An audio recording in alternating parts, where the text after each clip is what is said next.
Hi everybody, welcome back to the HardReset.Info channel. Today I'm going to tell you how to turn on and off the video stabilization in your Samsung Galaxy S25 FE.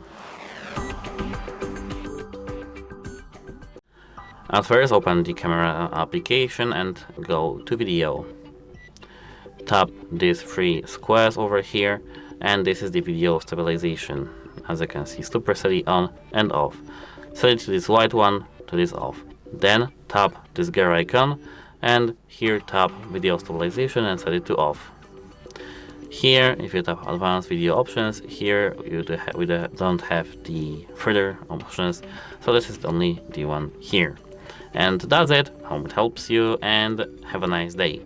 Goodbye.